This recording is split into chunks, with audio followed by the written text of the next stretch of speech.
Franklin and the Tooth Fairy, written by Paulette Bourgeois and Brenda Clark. Franklin could count by twos and tie his shoes.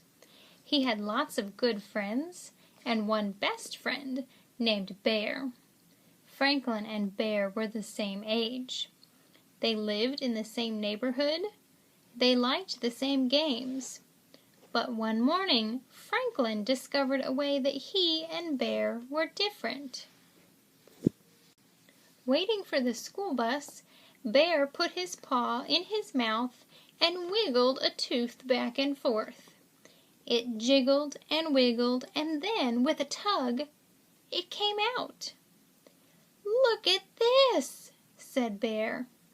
"I lost my first tooth." Franklin was startled.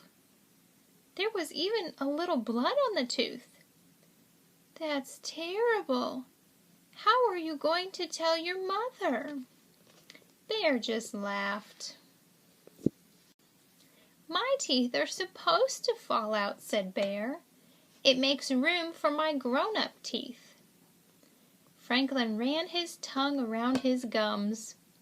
They were smooth and firm, and completely toothless. "I don't have any teeth," said Franklin. It was Bear's turn to be surprised. Franklin's friends shook their heads sadly. "Too bad," they said. Franklin wondered why. He had never needed his teeth before. Bear wrapped his tooth in a bit of tissue and put it in his backpack. "I need to keep this safe," he said. All the way to school, Franklin wondered why Bear wanted to keep his old tooth, especially if he was going to get a brand new grown-up tooth. Now that was exciting. "Why do you want to keep your tooth?" asked Franklin. "Won't you get a big one soon?" All his friends looked at him with amazement. "Don't you know about the Tooth Fairy?" asked Fox. Franklin shook his head.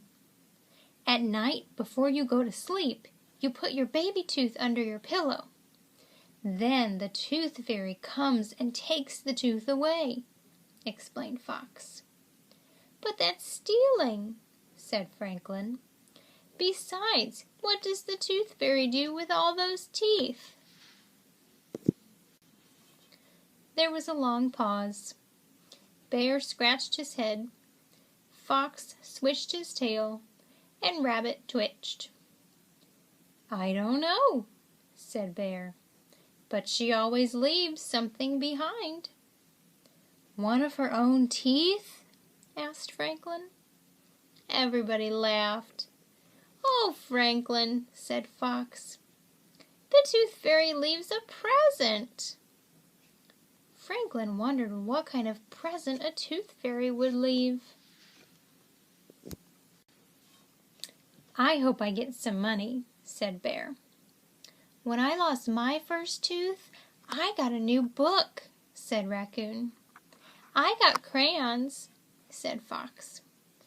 Franklin rubbed his gums. He wished he had a tooth to leave for the Tooth Fairy.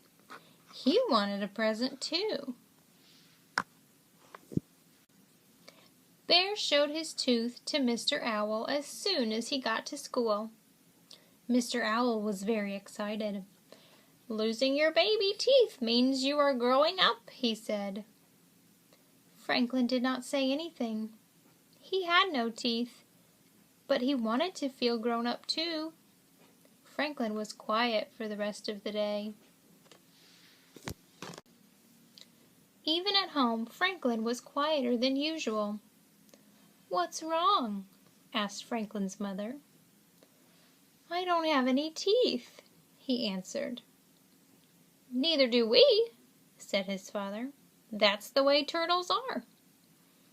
"But I want teeth," said Franklin. His parents looked surprised.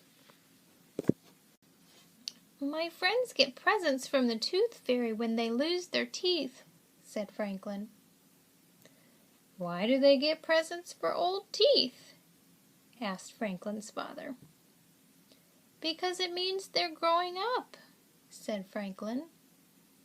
I see, said his father. That night, just before bed, Franklin had a good idea. Perhaps tooth fairies did not know that turtles have no teeth. He found a tiny white rock to put under his shell. He asked his mother to help him write a note. It read, Dear Tooth Fairy, this is a turtle tooth. You may not have seen one before. Please leave me a present. From Franklin. Franklin woke up early the next morning. He looked under his shell. The rock was gone, but there was a note instead of a present. He ran to his parents' room. What does it say? He asked. Franklin's father put on his glasses. Dear Franklin, sorry, turtles don't have teeth. Good try. Your friend, the Tooth Fairy.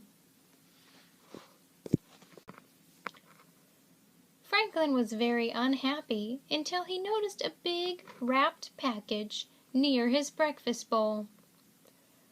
Open it, said Franklin's mother.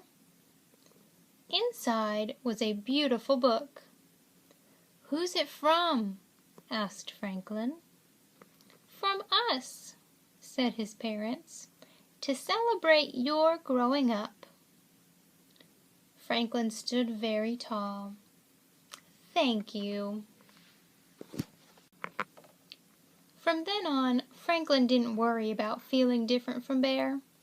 He knew that in all the important ways, he and Bear were exactly the same.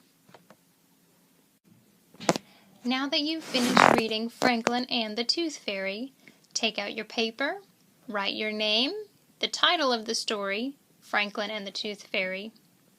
Draw a picture of your favorite part and write a sentence about what happened.